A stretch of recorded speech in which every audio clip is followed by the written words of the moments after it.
What if your sim rig could make you feel every single corner like you were truly on the track? Today I'm putting two giants head to head, the legendary Samsung Odyssey G9 49-inch ultrawide versus the Pimax Crystal Super Ultrawide optical engine. This is a showdown that could finally convince you to ditch your monitor and step inside the race. I've been driving the Pimax Crystal Super for about 6 months now, and it's been my go-to for sim racing. But is it finally time to move from triple or ultra-wide screens to full-blown VR immersion? Let's find out. Play it on Pimax.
Quick heads up, before we hit the track, Pimax have hooked up with this channel with exclusive bundles for viewers. Using the links below you can grab free upgrades like the anti-in audio USB mic, and you'll hear how amazing that sounds later, or the Hans VR prescription lenses for crystal clear comfort if you race with glasses. There's also a flight sim add-on pack and cable management system to choose from. Use the code NLSimgaming for an exclusive discount, it supports the channel and saves you money. Alright, let's race! So is it time to ditch the ultra-wide or multiple monitor setups for VR?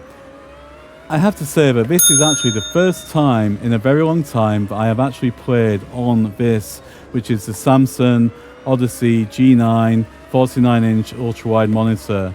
And it's always been historically my stable mate for PC driving simulator games, and I thought that ultra-wide or multiple monitor setups was no better way to play PC sim racing titles. But then the Pimax Super came along and it ruined the party, because what an absolutely amazing PC VR headset. Now of course my channel's founded on virtual reality. I've used a number of VR headsets over time, and I was not prepared for the Pimax Super. What it did for me as soon as I put the headset on is solved all of the issues that I had with PC sim racing in the past. The most obvious one was, of course, the visual clarity, because when you are playing a PC sim racing title, you want to be able to see all the fine details in the distance, you want to be able to see those apexes, you want to be able to see all the distant objects, but also the field of view as well. Now, if you look back on those previous videos that I've done, I echo in every video the fact that peripheral vision and being able to see those vehicles just coming out of the corner of your eye is just absolutely magical. Now this is the first time I played on the flat screen in a long time, and this is on the Nürburgring Nordschleife circuit. This is the new DLC, the updated DLC. We're also driving the brand new Lamborghini DLC as well, which was launched a couple of days ago, and we're in the incredible Lamborghini Murcielago. Now this car is a bit of a beast. I actually broke 2 toes 2 weeks ago, so I'm actually driving with my right foot only in this, and I'm using auto clutch, which is something I'm not used to. But yeah, it's fantastic, and PC driving sims for me, edge of the seat, razor stuff, and they give you that adrenaline rush. But in VR, now on the Pimax Super, just absolute next level, it really is. And again, I've played them exclusively on the Pimax Super ever since it was launched, around 6 months ago. So how much better is the Pimax Ultrawide optical engine Well, the Pimax Super optical engine, in case you didn't know, the Pimax Super allows you to actually change the whole optics in the engine. They have some simple plug-in modules, and you can simply unplug and plug the new one in, and away you go. It's as simple as that. Now, I also have the Pimax Super 57 PPD, and I'm saving that one for another video, which will be the video after this one. But what we're going to do now, we're going to dive over on the same track with the same vehicle, and we're going to have a look at the Pimax Ultrawide optical engine on the Pimax Super and see exactly what it offers over the Pimax 50 PPD, which I've reviewed quite exclusively and concisively before. So first up, let's talk performance. I ran both the Samsung Odyssey G9 and the Pimax Ultrawide through the same test. Automobilista 2, same settings, same track, same PC. Now the Pimax Ultrawide was running on Pimax OpenXR custom tuned for the 50 PPD engine. SteamVR recognised the Ultrawide at a much higher resolution, totally expected with the expanded optical view, and yet it held a rock solid 90 frames per second at 90Hz mode. Smooth, crisp, immersive, easily one of the best experiences I've had in VR racing so far. Of course, performance depends on your PC, so here's my setup on screen right now. When switching to the 50 PPD, SteamVR detected a slightly lower resolution, but surprisingly both scored identical in my benchmarks. That means performance-wise, the Ultrawide doesn't demand much more, which is seriously impressive. So this time we're back at the same circuit, and we're back with the same vehicles, the amazing Lamborghini Murcielago, but this time we are back with Ultrawide. And I've got to say, what a surprise this is. It really is amazing, absolutely fantastic. So many people ask me, and it's a question I've never been able to answer until now, is which one would you choose? Would you choose the 57 PPD? Would you choose the 50 PPD? Or would you choose the Ultrawide? Now, the Ultrawide was always a bit of a white elephant for me. I imagine the Ultrawide naively to be a little bit like an Ultrawide monitor. Really, really stretched and really pillar box style, but this is nothing like that, guys. What this is a 50 PPD plus, I suppose you could say. And what I mean by that is, and I'm going to give you 4 points that I've tried to memorize here as issues that potentially users have asked and said, which one would you choose? And I've looked at Reddit and seen the objections that many people have had. The first one has got to be binocular overlay. People have mentioned that the binocular overlay must be terrible in the Ultrawide. Now I have an IPD of 64, and in this there is no binocular overlay. It's absolutely amazing, it really is. It's no different to the 50 PPD, but there's no binocular overlay. I've actually come out of this having sim raced for a lot, and when I say a lot, I've actually done a number of outtakes on this section of video as well, because that's unfortunately a reality of YouTube. Creating virtual reality content is a lot more difficult than what you may believe. But the binocular overlay is just absolutely fine. It's no different to the 50 PPD, so I don't know where that's come from. I think it's just one of those silly Reddit comments that maybe populates, but for me, there's no binocular overlay. The second issue as well, and this is one that I was worried about, I thought, okay, there's extra real estate, therefore there has got to be a degradation in performance. And I actually had the 50 PPD module in, playing the same circuit, playing the same vehicle, the same scenario, and I actually benchmarked it on the 50 PPD, and there's no difference. There's no difference in performance, and I'll show you the statistics on the next section of the video so we can look at things in a bit more detail. But there is no difference, absolutely none at all, which is absolutely fantastic. So point number 2, box ticked.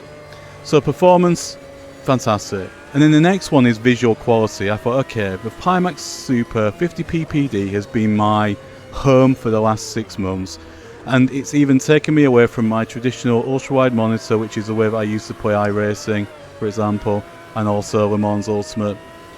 You know, I can't go back to those now, guys, now having used the Pimax Super for the last 6 months. But this, is it worth it?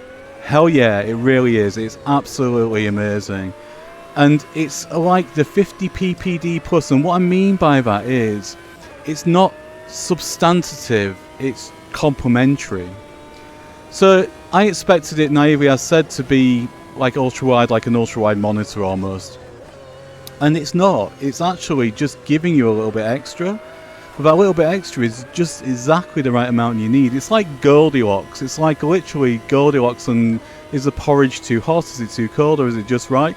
It's the just right porridge for sim racing. That's the best way I can describe it. It is absolutely amazing. So the yardstick of testing I've done, and this may sound quite naive and quite basic, but I put a 50 ppd in, and I drove around the same circuit, and the mirrors on the left and right of me. The mirror on the left, I've always been able to see that on the 50 ppd. But I've only been able to just catch a glimpse of it, just the mirror itself. Not actually anything but the mirror. And not to a point where I can really see what's in the mirror. I could see it, to be quite honest with you. Now, in this, I can not only see the mirror out of my peripheral view, and what I mean by peripheral view is that I'm looking completely ahead of the vehicle in front. All the vehicles are now gone because I'm being incredibly slow around this track, because it's quite difficult to narrate and drive at the same time. But the peripheral view, as in the vehicle in front, if I'm looking at that, and I can see the whole mirror, but not only the whole mirror, probably about the realistic perception of 3-4 inches as well to the left of it. Now that is absolutely amazing, but what's even more amazing is that the mirror on the right, I've never been able to see that.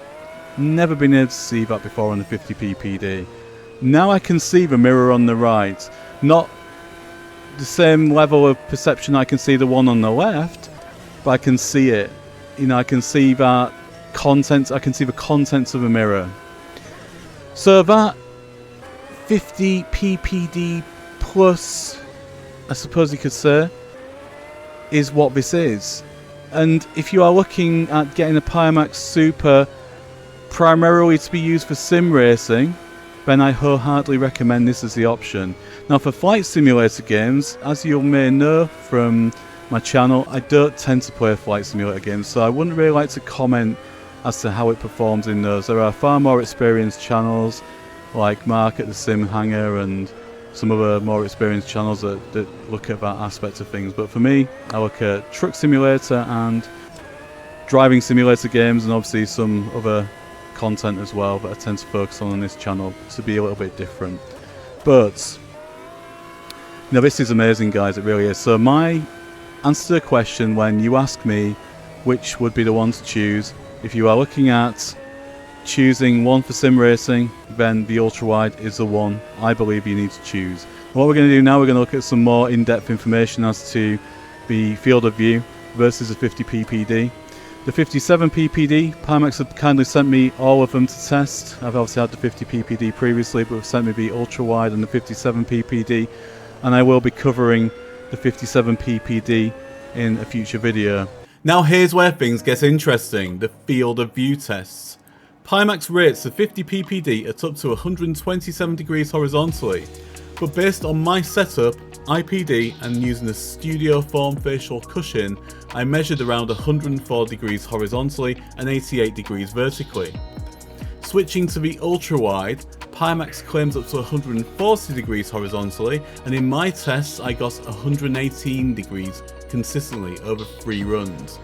It's wider, more natural, and it genuinely changes how your brain perceives depth on track, but of course this is subjective and something that will be personal to you. Just for extra data, I tested the 57 ppd too. Pimax lists it at 106 degrees horizontally, and in my real world results it came out at 98 horizontal and 78 degrees vertically. So yes, every setup varies slightly by IPD and facial shape, but the ultrawide clearly delivers that extra wraparound immersion. So if you're a sim racing or flight sim enthusiast, why wouldn't you go ultrawide? Here's my honest take. You're getting the best of both worlds, slightly higher field of view than the 50 ppd, without sacrificing sharpness or performance. The difference isn't huge, but it's just right, that perfect balance of clarity and immersion. And thanks to the modular optical engine system, you can swap engines easily, which means one headset can adapt to different use cases, and that's genius design. Would I recommend buying the ultrawide optical engine if you already have the 50 ppd? Honestly, no, the jump isn't big enough to justify it, but if you're running the 57 ppd, that's another story altogether. In my next video I'll be reviewing the 57 ppd setup in something very special indeed. So what do you think of the Pimax Crystal Super Ultrawide? Would you ditch your triple or ultrawide monitor to dive into full VR immersion? Drop your thoughts in the comments below, I'd love to hear your setup. If you enjoyed this deep dive, hit that like button, smash subscribe, and don't miss my upcoming video on the 57 ppd. It's going to be a wild ride. And of course, check those links in the description for discounts and free gifts. Thanks for watching, I'll see you on the track.